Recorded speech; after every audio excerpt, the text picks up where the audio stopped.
Hello everyone and welcome to our survival Minecraft server. It's hosted on Mindfold and I gotta give them a shout out because that's a pretty nice service. But I'd like to show you something that we made on this server, and I've never seen anything like it before. It wasn't possible before Minecraft 1.5, and I think you'll find it just as cool as we do. So the gist of this machine, it's the first kind of like industrial machine I've ever seen. Its goal is to automatically make stone for us, cobblestone and consequently stone. And it does that through a variety of neat little tricks. And I'll walk through the various tricks we use a little bit, one at a time, and at the end we'll get to see a little demo of how it works. So the first part is the blast room, this one right here. And these walls are made of cobblestone. And this cobblestone is automatically formed if I drop down here for a sec, and if I break one of these walls, you can see that there are pistons here that rebuild the walls. That's very useful because when we blow it up with some TNT, we need to rebuild the walls as quickly as possible. The cobblestone that is blown up in the center of this room will make its way over to a little transport area. Let me get over there so I can show that to you.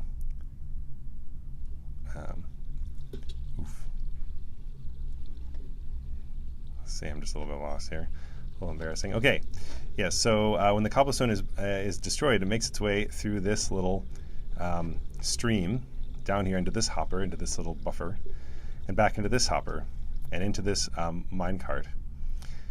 This contraption right here, this little circuit, will detect when the hopper is finished loading all of its stone into the cart.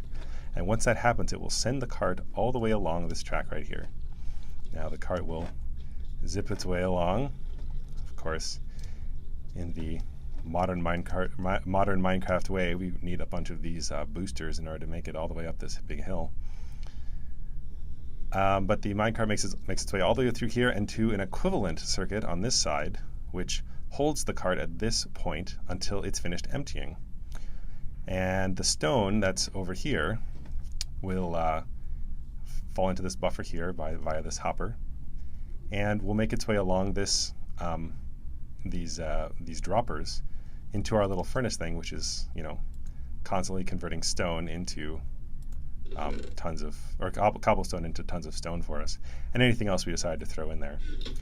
Since, of course, Minecraft 1.5.1, now we can just put buckets of lava here, and those will automatically fill up the furnaces and deposit their buckets down here when they're done. That's very handy. Really appreciated that feature. What makes this particularly neat is, of course, once the cart is finished, it will be sent back along this way, all the way back down, and ready for the next explosion of TNT that will put more cobblestone into it.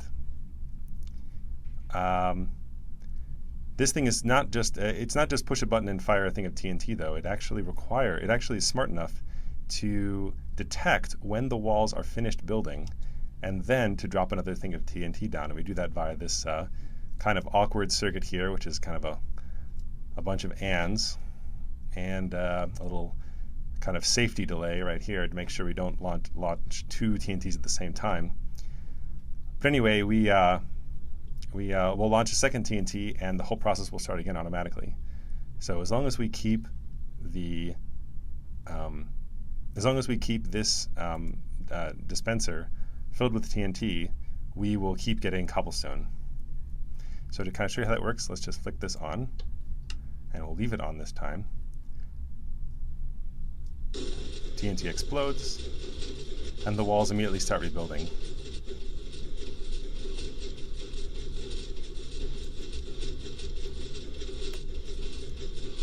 So it's a little tricky to get the timing of all these different circuits at the bottom correct. It takes a little bit of experimentation, and that experimentation, because it involves TNT, is a little bit dangerous. So if you try to implement this yourselves, just be careful.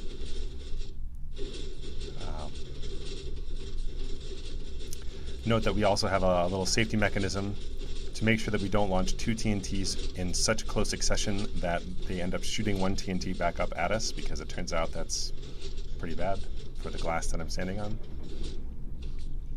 Maybe once it's finished, there it goes. We'll launch a second TNT. Repeat the whole process. And we keep doing that for all of forever.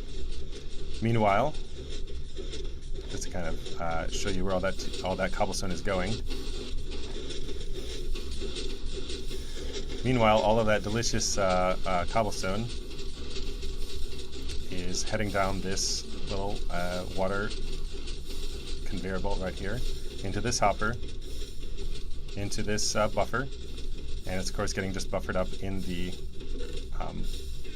buffer, just waiting for the cart to come back. Oh, here it comes. It fills up the cart until it's empty, and then sends it back along its way. And there we go. There it goes. So now let's just see where it ends up.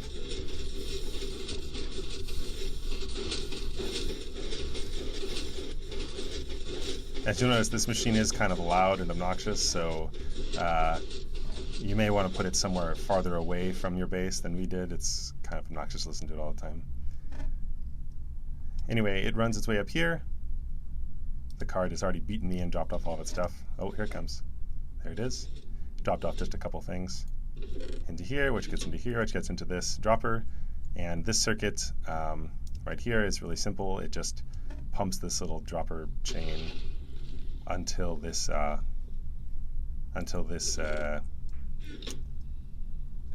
empty.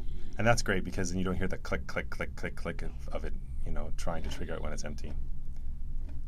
Anywho, and that just keeps our hoppers happy, keeps them full of cobblestone, and thereby keeps us in stone. As long as we keep making enough TNT, and as long as we keep getting enough buckets of lava, which I don't think we'll ever run out of. And that's our demo. That pretty much gives us all the stone we ever need and enough to build the totally awesome castle that we're in now, and hopefully enough to complete all of our future plans with it. So thanks so much for watching, and if you have any more questions or anything, feel free to write something in the comments and I'll try to address them.